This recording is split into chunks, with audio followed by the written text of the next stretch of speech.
Hello, hello, good evening, Vancouver, and all my international people. This is Louise Uwachu broadcasting live from the West Coast, from Vancouver, the city that they call North Hollywood.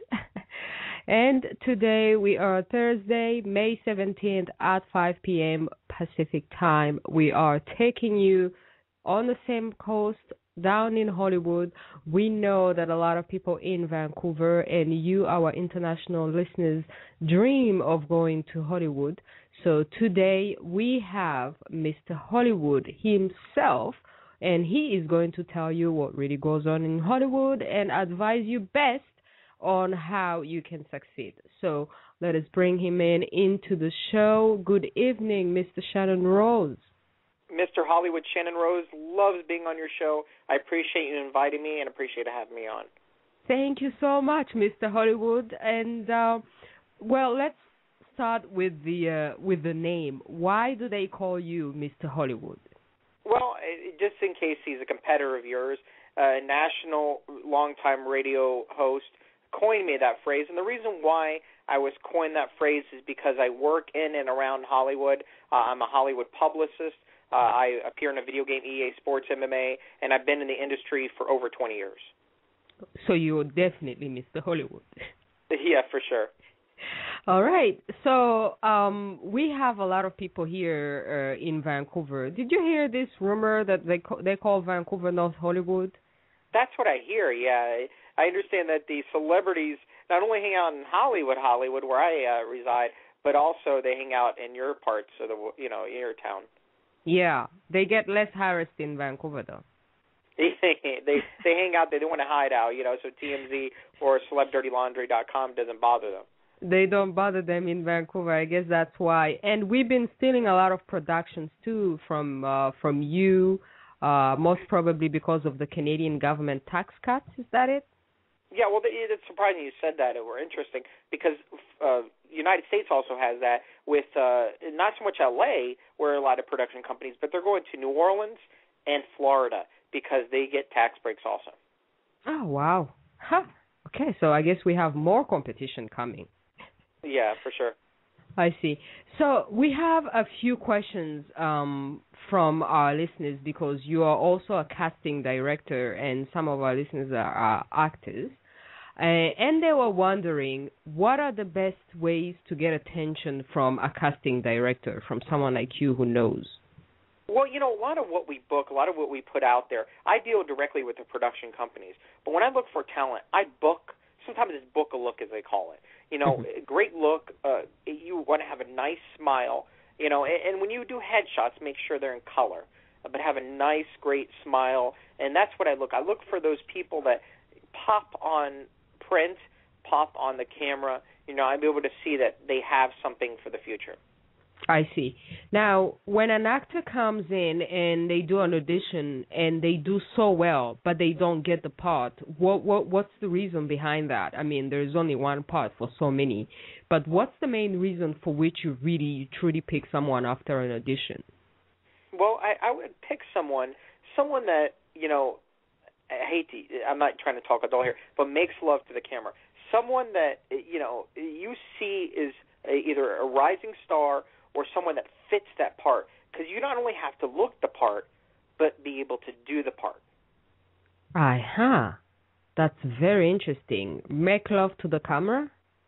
Yeah, that's it. Because you can see a smile. Tyra Banks coined it as smizing, that they smile to the camera. I know it sounds very, how would you say, almost model-like when I say that your look is important too, but it is. Because we book upon how people look also. Because I have production companies that come to me and they say, well, I'd like someone, again, I do a lot of commercials, plus I do movies at times, and they come to me and they say, well, we need someone, if it's not a featured person like a mainstream star, but we need someone in their 20s or this look, and we need them blonde, we need, some, and then I position and I send pictures of people that have come to me, either my on-camera acting class or that I've met in passing, and submit them for that part. But those are the people, again, that fit that part, that I know can also, and that's the thing, you have to be humble, because when you're sent out, if you get a bad name in this industry, it's going to pass along. People are going to pass to other people, and you're not going to get booked. So always make sure when you're on a Hollywood set, any kind of set, even if you're an extra, make sure to be humble and be like a sponge. Soak up, just like any other job, soak up all the information and understand the person sitting next to you may not be a person going for the part. They may be also someone that's almost, I don't want to say a spy, but someone within the production company to make sure that you're able to, be not so nervous. And, so everybody around you, always be professional. That's what I'm trying to say. Be professional, stepping in that door and leaving that door. That's very interesting that you would advise people to be humble, because when you think of Hollywood, humility is the last that would come to your mind. Yeah, and I deal with, the thing is, not only do I own a casting company, I also own a national PR firm. I deal with people like Diamond Dallas Page, Danny Bonaducci, and I even tell them, in a roundabout sense, always be humble, and they know it, But it don't matter who you are. If you're considered a troublemaker, Axl Rose, if you're considered, I just dropped a name there, but if you're considered a troublemaker, they're not going to book you. They're not going to want to have you at the Rock and Roll Hall of Fame. And they're not going to want to put you in Mel Gibson and movies. So how come we are under the illusion that the divas and the bad boys, that those are the people to be, and those are the people that get the attention? Well, you've seen the Sheens and other people that as far as Charlie Sheen not being continued on in 2.5 Men. Now Ashton Kutcher, who's a bad boy in himself, but not as bad as perhaps others. But if you're too much of a troublemaker, we're not going to want to put you out there, no matter what kind of star appeal you have. Whether you're a Brad Pitt, Tom Cruise. But if you're trouble on a set, we don't want to deal with you, because then you're a pain to deal with. I see. Now, how did you yourself get started in Hollywood? I mean, what were you before you became Mr. Hollywood, and how did you get to become Mr. Hollywood? Well, it's an interesting story. At 12 years old, I have a medical condition. I'm the national spokesperson for Ehlers-Danlos syndrome, and I was born with that. But at 12 years old, I lost the use of my arms. The Make-A-Wish Foundation, I was very sick, granted me a wish to meet Hulk Hogan, the big-time wrestler, and Dusty Rhodes, the American Dream, and Gordon Solie, the DM broadcasters in wrestling. And from there, at 14 years old, I started ring announcing professional wrestling.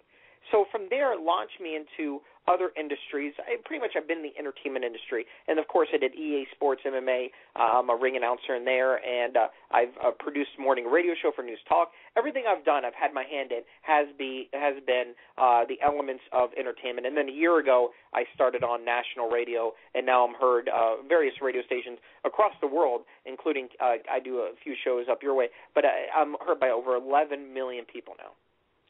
Wow, bravo. Now, do you think this sickness, the Ehlers-Danlos syndrome, is something that's part of what encouraged you to do something unusual? Well, it's a connective tissue disorder. 1 in 15,000 people have it. But what's interesting, a side note, I just went ahead and hired an intern, and this intern has the same condition I have, which is very rare. But here's the thing, and different forms have different, they can be worse than others, but we're constantly in pain. But as far as, I think, yes, it gave me that passion. It gave me the drive to continue on, to be a success, because I would not let anything stop me, and that's what's important on that. Because in my vocabulary, the words I can't are not in my vocabulary. I see. Now, is this one of those sicknesses that they give you a certain amount of time left to live, and then you live through your whole... No? Yeah, it's a condition. It's not a disease. It's a condition of connective tissue, a group of connective tissue disorders. And there's no set time as far as, as we get older, perhaps we will get sicker. But I don't have the cardiac version. I have the hypermobility, which used to be called type 3. So, in a sense, stretchy skin, but also can cause other difficulties. But it's when they become acute is when they deal with them. There is no cure. There's no set thing they can do for Ehlers-Danlos, just deal with the acute condition. But I hope to live a long life. Now, this past year I almost did die. But, it's one of those things where I take every day as a new day, and I always try to challenge myself and do better each day I continue on. Wow, that's really great. Now, who are some of the celebrities that you are currently or that you have worked with, and what do you like about them? Well, I've worked with Danny Bonaducci. Interesting personality, great at heart. A lot of people see him as someone difficult, but he's really not. He's a really good-hearted person. I've worked with Lindsay Lohan, her dad, Michael Lohan, and I've loosely worked with people like Jose Canseco, Rodney King, if you remember from the LA riots story. I got him in Time magazine. So I've had my hand. I also deal with a lot of people like Carol Swain, Professor Carol Swain of Vanderbilt University, who talks about race relations. So I have my hand also in politics. Marco Rubio, dealt with him, doing some stuff with him. So there's a lot of different people I've dealt with over the years. And, of course, I've met celebrities on the red carpet. I interviewed pretty much the whole cast of The Artist, Harvey Weinstein. You can go to YouTube and type in Shannon Rose Hollywood, and you'll see a variety of interviews, stand-up interviews, as they say, where you don't really see me, but you hear me and you see them. And there's some interesting ones on there. I interviewed also, the highlight was not only Harvey Weinstein, but Cyrus from Heroes. That was like a big deal for me. So very, very interesting life. Now, there's you said something that looks are very important. Now, what part does talent play into, being a celebrity in Hollywood? And what is talent, anyways? If someone is talented, I think looks are going to get you in the door. If you have to look that part. Now, if you're established, it's not so much looks; it's your talent. But if you're trying to, and that's the thing, I help a lot of people also that are getting to be established. So yes, it's book a look sometimes, but also your talent's important. And I refine people's talents. So I take the looks, I mix the talent with what I improve upon. And it's a great package. You've got to have that total package. Don't get me wrong. It's not just booking a look. Because if you can't talk, if you get up there and you get nervous during the audition, and another advice that I tell my students is I say, do not apologize when you're doing an audition. Some advice for your listeners. If you go out to do an audition, do not apologize if sometimes they don't even know you're screwing up. But also keep into account that they don't like when people apologize. Oh, I'm sorry, I did that. I did awful. Don't ever say that on a set. Just continue on. Be confident when you're doing that audition. That's very nice to remind us, especially the Canadians. Canadians are so polite and they like to apologize for every little thing. You sneeze, they're the ones that apologize. Does that include Quebec? No. That does not include Quebec. I'll tell you a real quick story. I'm glad you said that because I was very sick. I went to one of the chapels there. My parents said when I was around 12 or 13. And I forgot what it's the one where they have like the kid that had leukemia, or where he had to use crutch or cane to walk around, and they have it outside. They heal people there. So my parents wanted to take me there also to see at the time the baseball team. I don't think they're a baseball team there anymore. Alouettes, Montreal. Montreal, yeah. So anyway, we were walking down one of the, I guess, a subway. You guys call it the subway. And this lady, this older French, or she speaks French. The older lady from Quebec, she started cussing at my mom because I was coughing and I looked very sick. And she started going off on her because I was out there and I was sick. And it was like, so. No, the Quebec still have a little French left in them, so. Yeah. No, they do not apologize as much I love as the rest Canadians. of the What now? They do not apologize as much as the rest of the Canadians. No, I love Canadians, though, because a lot of the pro wrestlers I deal with and work with are Canadian. We have a lot of people here that, and of course, I not only in Florida or Hollywood, but also I go to Florida a lot. And in Florida, of course, we have a lot of the Canadians. So, I like the Canadian people. Nice, very nice. So, and we have no choice but to like you. Except the exchange rate, though. When I took my American money up there, the exchange rate's a little bit, different. I'm not used to that, but we should just have one currency because your money dominates. Right? It shouldn't be like one currency. Your money dominates anyways, and you're only neighbor, so Yeah. But we just want to be different a little bit every now and then. So anyways, you also have a PR firm. That's the other thing that we were going to get into. Now, does everyone in Hollywood have to have a PR? And what is a PR to a regular person? Yeah, well, even the average person, I just signed on a contractor, a local Florida contractor that I'm going to make national. I've taken a gentleman that has a mortgage business here, and made him on Fox News and CNN. Everyone that has a company, I feel, it's great for me, should have a PR, a publicist. Because what that is, to break it down for the average person, the lay person, and there's nothing wrong with that. See, they get us confused with an agent. We're not an agent, we're a publicist. An agent takes a piece of the pie. They seek out after the work. We go ahead and get a company, a person out there in the media. We make it big. For instance, I'll give you guys an example. One of my clients is Diamond Dallas Page. We went ahead and helped him viral his video, and you may have seen it or not, but we sent it out in one of our emails. But it's Borman, Arthur Borman, and he is a war vet who could not walk. Well, with DDP Yoga, it helped him walk. And we went ahead and it viral. It was so interesting to watch it go from 10,000 hits to 4.5 million hits. And then we also got him on Good Morning America, Prevention Magazine. So that's what we do. We create the buzz, and we take them and we put them on CNN, Fox News, radio, everything. Mm-hmm. So is that because you have the contacts, or what does it take for people to get there? Well, what it is the name of the company is Eclectic Media Productions, Eclectic Media PR firm. We have not only the contacts, but we also we hold the key to the gate, because usually people can't get inside that gate. They can't get to the producer of Ellen. They can't get to the producer of, to any of these shows. Even we deal with reality shows, productions. They can't get inside there. Pierce Morgan, they can't get inside his show on CNN, but we can. So, yes, it's connections, but also we have other connections and other ways to be able to get to producers so others can't. You represent very interesting people. I do get your mails, and I'm always watching every week and every day. And it's going to get busier. We're signing people right and left, and June probably is going to be our busiest month we've ever had since our existence, which is since 2007. So everybody needs a PR? I think everybody if they own their own company, if they're a personality, I can take an Apple and make it big. That's the thing. Marketing PR is PR. There's few limitations as far as some people I will turn down if it's something morally that is definitely, But I mean, think about it. Even the criminals have, publicists. To make them look less criminal. Well, Bernie Madoff, the one that, Wall Street and the watchdog and stole people, he has, Scott Peterson, the killer, he has a publicist. So, everyone, not that I would represent a killer, but I'm just saying, everyone has a sort of a publicist.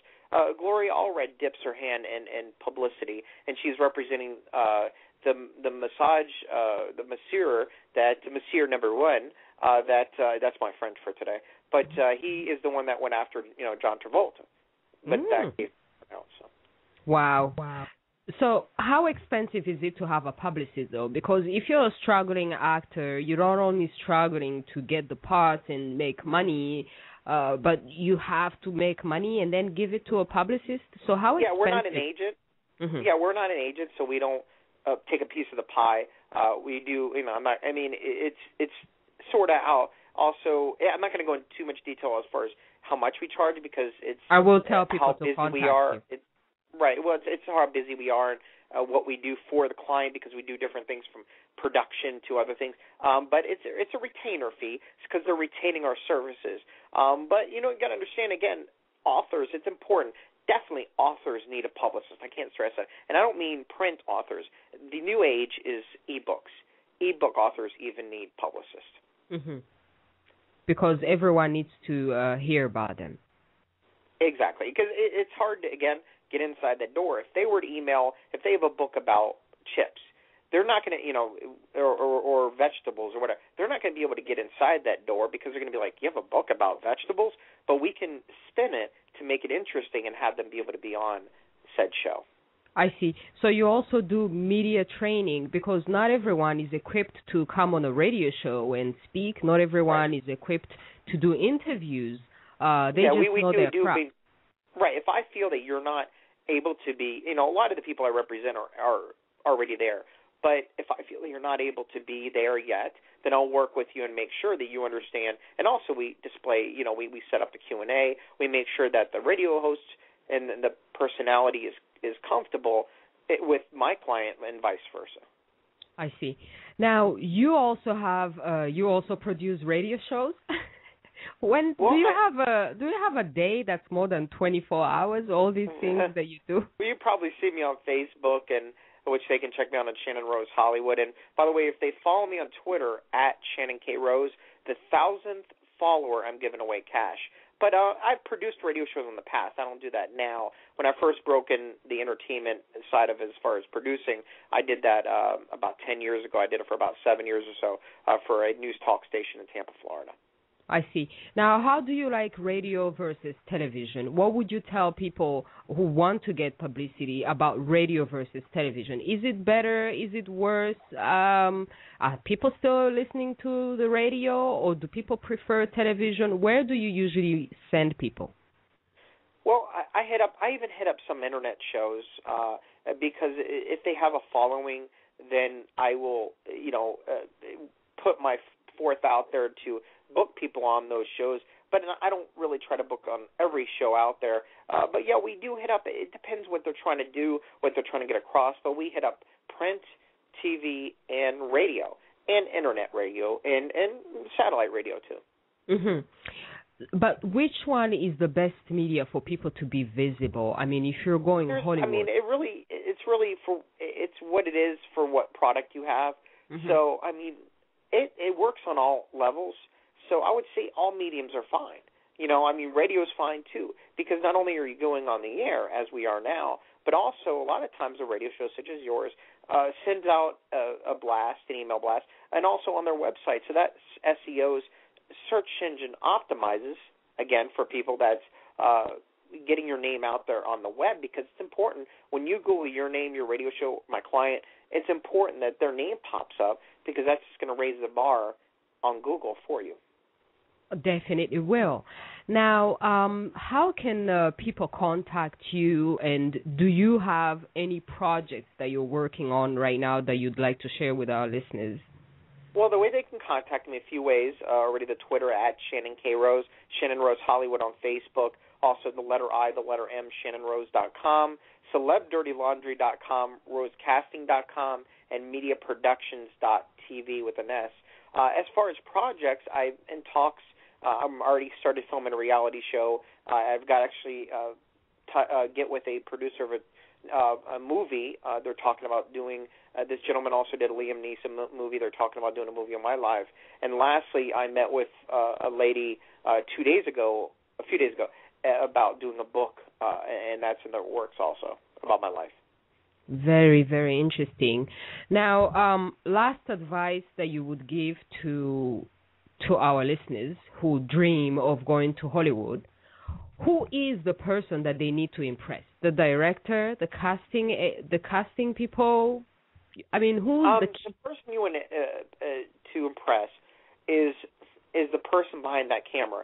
Usually it is a casting director or it's the production company. You want to impress them. You want to give them. When you go for that audition, you remember you have that one chance. Make sure, even just like on American Idol, America's Got Talent, X Factor, they've got that one chance. And that one chance is their one opportunity to impress the judges. Mm-hmm. So impress the casting director first and foremost. Well, I call them the judge. They are the judge jury, as far as your future with that production. So you got to impress that person. You got to do your best on that one audition you have, because you're not going to get more than one audition if you don't do well. I see. So we thank you so much for clearing all this up. Is there anything that you would like to add that people haven't heard, or like an insider tip that you would like to leave with our listeners? Well, another insider tip is when you go on auditions, make sure do not wear white, do not wear stripes, and always, as I said, be humble and listen.